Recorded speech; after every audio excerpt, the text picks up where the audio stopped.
네, 열린민주당 김진애 의원입니다. 지난 목요일 윤석열 검찰총장이 부하라고 하는 상당히 국감장에서 나오기 어려운 이런 해괴한 단어를 써서 솔직히 국감 시간을 쓸데없이 낭비하게 만들고 사회도 어지럽히게 만드는데 당시에 추미애 장관님께서는 이렇게 페북에 쓰셨어요. 검찰총장은 법상 법무부 장관의 지휘 감독을 받는 공무원이다. 그렇게 말씀하셨죠? 네. 어떤 의미셨습니까? 네? 어떤 의미신가요? 어떤 의미로 이렇게 쓰셨습니까?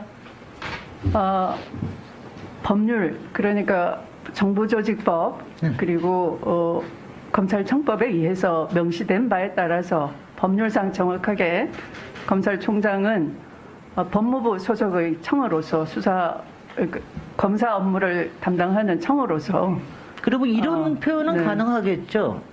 법무부 장관은 검찰총장의 상급자이다. 검찰총장은 상급자이다. 상급자이다. 맞습니다. 또는 사급자. 네. 그래서 부하라는 표현을 네. 누구도 사회에서 사실 안 쓰는 표현이니까요. 저도 부하라는 단어는 생경합니다. 네네. 군대에서도 요새는 잘 안 쓴다고 들었는데요. 네.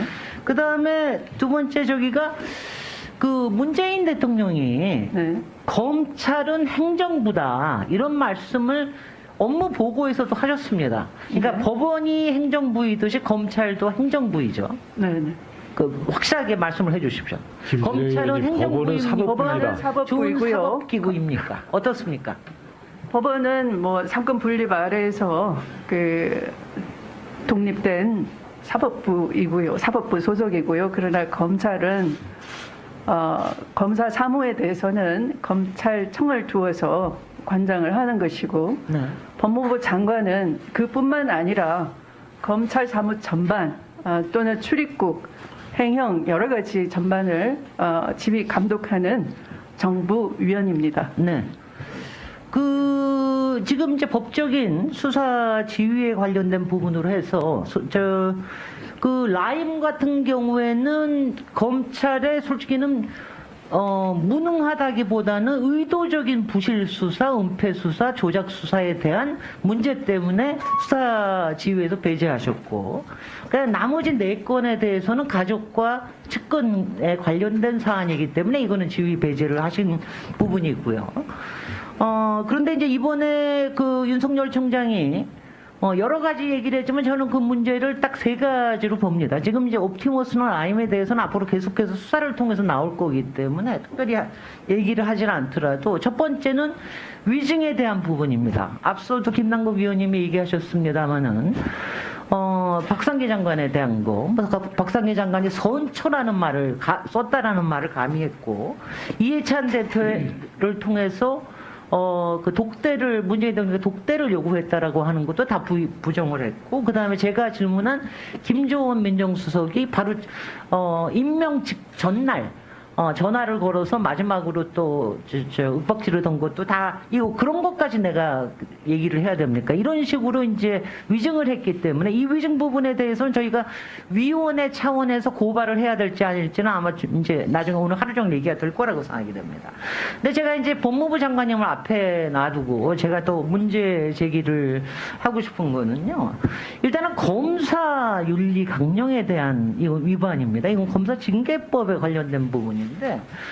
지금 이제 그동안 조선일보 방상훈 회장이나 아니면 이제 홍석현 회장이나 이 부분을 그날도 만났다 안 만났다를 제가 확인할 수가 없습니다. 이게 상대방이 있기 때문에 얘기할 수 없습니다. 이런 표현을 쓰더라고요. 제가 그 이후에 작년에 국감 그다음에 인사청문회 다 자료를 들여다봤는데요.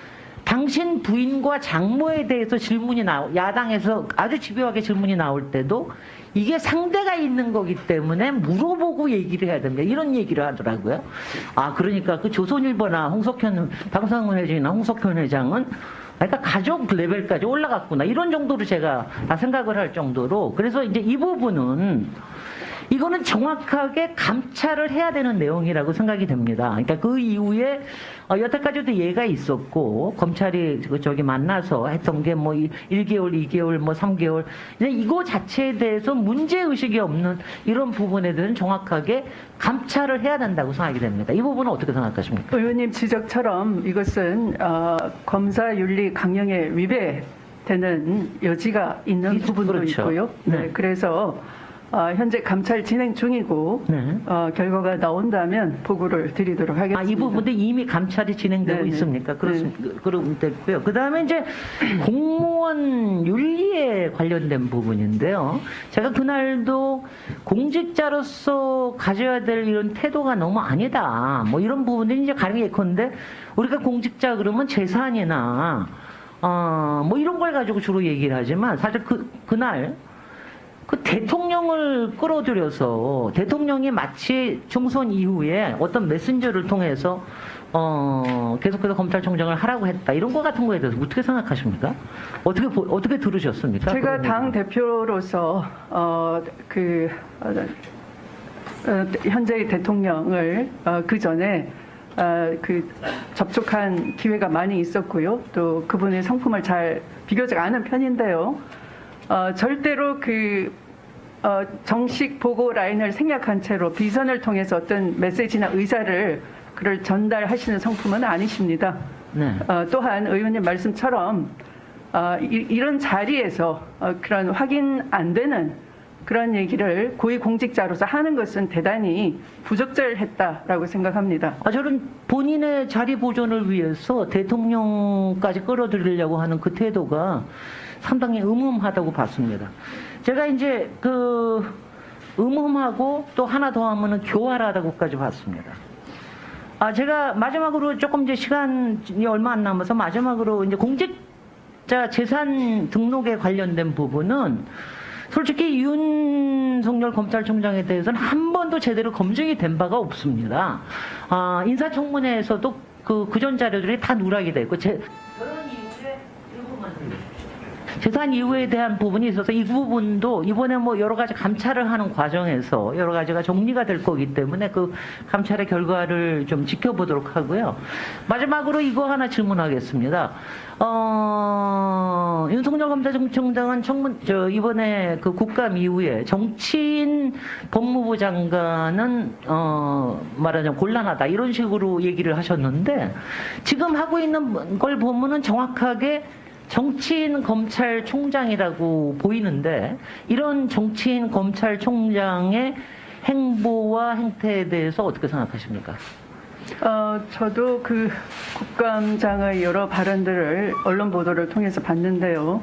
상당히 정치적 중립을 지켜야 될 검찰총장으로서는 선을 넘는 발언이 있었다라고 생각합니다.